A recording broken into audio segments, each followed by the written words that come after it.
నేను గొడవ జరుగుతుందని బందర్ డిఎస్పీ గారికి ఫోన్ చేశాను. బలవాన్పేటలో గొడవ జరుగుతుందని చెప్పని పోలీసుని పంపని.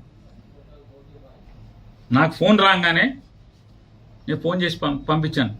చెప్పండి, అర్జెంటుగా పంపండి. పోలీసు ప్రత్యక్షంగా ఉండగా ఆ ఇంటి మీద గొడవ చేసి కొడితే,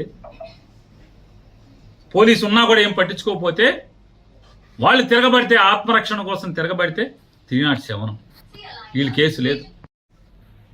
ఈ రకంగా ఎవరెవరైతే ఇవాళ పొద్దునుంచి ఇవాళ ఎమ్మెల్యేలు అందరం కూడా, మాజీ ఎమ్మెల్యేలు అందరం కూడా కూర్చుని అసలు ఏంటి పోలీసు వ్యవస్థ దగ్గరుండి ఇలా దాడులు చేయిస్తుంది, ధ్వంసం చేయిస్తుంది, కత్తిపోట్లకి అంటే అత్యాయత్నాలు చేస్తుంటే పోలీసులు సాక్ష్యాలు ఉంటున్నారు, దగ్గరుండి ఏం మాట్లాడట్లేదు, నిమ్మకు నీరెత్తినట్టు ఉంటున్నాం, వాళ్లే ప్రోత్సహిస్తున్నట్టుగా ప్రవర్తిస్తున్నారని చెప్పని ఏంటి అసలు ఏం జరుగుతుందని మేము ఎమ్మెల్యే జోగి రమేష్ని నిర్బంధించారు, పామర్ అనిల్ని నిర్బంధించారు, వంశీని నిర్బంధించారు.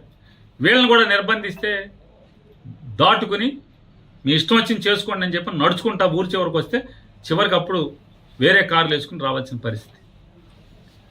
అంటే మీరు ధ్వంసం చేసే వాళ్ళని, దాడులు చేసే వాళ్ళని, కిరాయి మోకల్ని, అల్లరి మోకల్ని, రౌడీ మోకల్ని కంట్రోల్ చేయరు.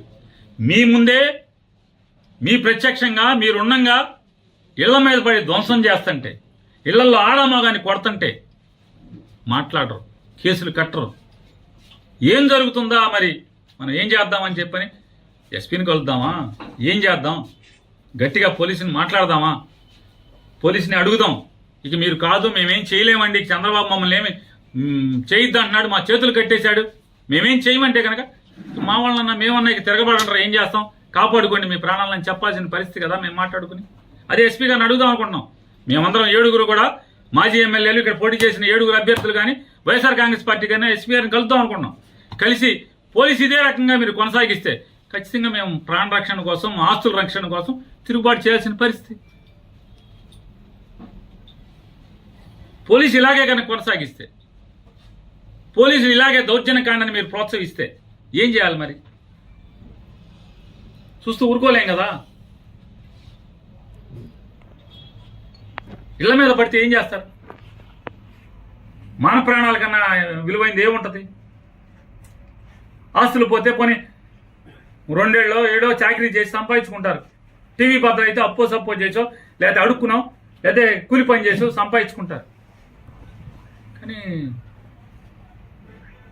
ధ్వంసం చేసి, దౌర్జన్యం చేసి, అసభ్య పదజాలంతో ఆడపిల్లని, ఆడకూతురిని 30 ఏళ్ళు కూడా నిండు లేవు, 26 ఏళ్ళు, 27 ఏళ్ళు, 25 ఏళ్ళ అమ్మాయిని పసిగుడితో కొడుకుని బిడ్డని చేతిలో సంకనేసుకుని ఉంటే, లక్షిస్తాను పొడుకోవే లంజా అని మదం ఎక్కి మాట్లాడారు నవీన్ గారిని రోడ్లమ్మడి తిరుగుతుంటే ఆడు హాస్పిటల్కి చేరుస్తారు తీసుకెళ్లి పోలీసు. ఏం చేయాలి? అందుకే నిర్ణయించుకున్నాం, చూసుకుని 7 కలిసి ఎస్పీ గారిని కలవాలి, కలిసి పోలీసు ఇదే రకమైనటువంటి దగ్గరుండి ధ్వంసరచన చేయిస్తే, దగ్గరుండి ఇళ్ల మీద దాడులు, ఇళ్లు ధ్వంసం చేసి మనుషుల్ని, ఆడవాళ్ళని, ఇంట్లో ఆడవాళ్ళని కిచక పర్వం చేస్తే, హత్యాయత్నాలు చేస్తే చేయగలిగేదేమో. మీరేం చేయలేనంటే ఇక మేము చేసేది మేము చేసుకుందామండి ఎస్పీ గారు, మేము చేసుకుంటాం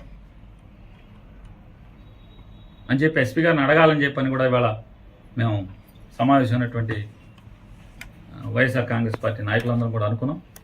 అలాగే ఎవరైతే నిర్బంధంలో ఉన్న జోగి రమేష్ గారు కానూరులో నిర్బంధించారు, అట్లాగే అనిల్ గారిని కూడా బెజవాడలో నిర్బంధించారు, అట్లాగే వంశీ గారిని కూడా బెజవాడలో నిర్బంధించారు.